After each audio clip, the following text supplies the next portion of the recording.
Então, continuando, como eu falei, muitos produtos eles são obtidos pela destilação fracionada do petróleo, que é uma big destilação porque os aparelhos são muito grandes. E aí, os produtos principais que eu destaquei são gás de cozinha, o nafta, que é uma substância líquida que sofre craqueamento, ou seja, ele sofre um processo, ele é diminuído até que ele se forme na nosso combustível principal, que é a gasolina.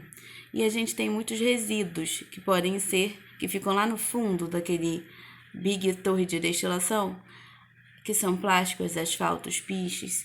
Então aqui ficou um pouco embaçada a imagem. Os produtos que a gente pode ter, que a gente nem sabia.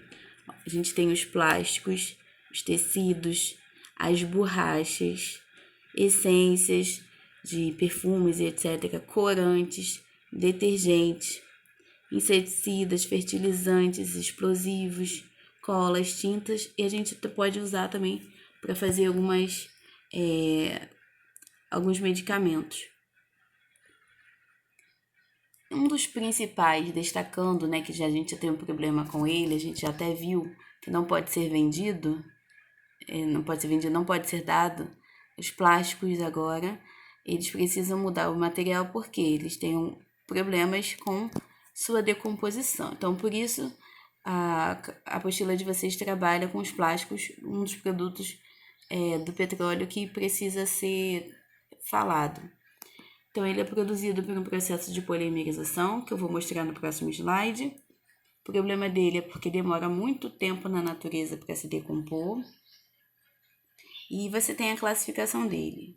Você tem os termoplásticos, termorrígidos e borrachas. Os termoplásticos, quando você aquecer, colocar fogo, eles vão amolecer e derreter.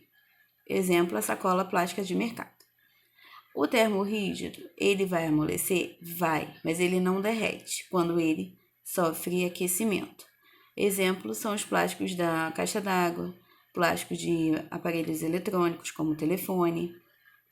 E a gente também tem as borrachas, como eu dei o exemplo aqui, o pneu. Eles não, quando aquecidos, eles não podem ser derretidos. Então, são materiais bem pesados. E se uma vez que você consiga, dependendo, queimar pneu, você causa muita poluição, porque ele libera muitas substâncias tóxicas. Então aqui, produção e classificação dos plásticos e falando das reações de polimerização, que é a reação que vai produzir o quê? O plástico.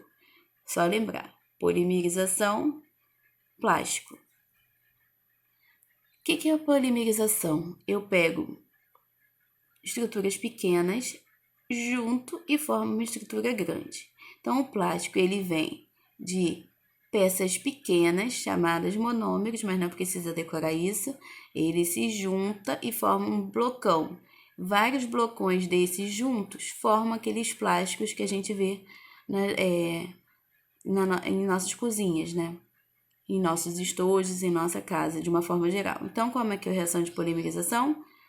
Peças pequenas se juntam e formam peças maiores. E essas peças maiores se juntam e formam aquele plástico que a gente conhece. Conclusão, então, concluindo a aula, o petróleo ele é um recurso natural, porque você tira ele da natureza, mas ele não se renova, por isso ele é chamado de não renovável, e por quê? Sua formação ocorreu há milhões de anos, então demora milhões de anos para ser formado. Se ele for usado de forma incorreta, com uma grande quantidade, a gente pode chegar à extinção dele. Vai acabar os estoques e a gente não vai ter. Pode ser usado em seu estado bruto, que é o petróleo bruto, ou ser separado por aqueles métodos e principalmente por destilação fracionada em aqueles componentes que a gente já viu. Seus principais componentes são gerados na indústria, que é a indústria petrolífera, e a gente conhece a gasolina, os óleos e os plásticos, essa variedade de plásticos que a gente tem. O grande problema dele é que petróleo, normalmente, os seus derivados são recursos poluentes.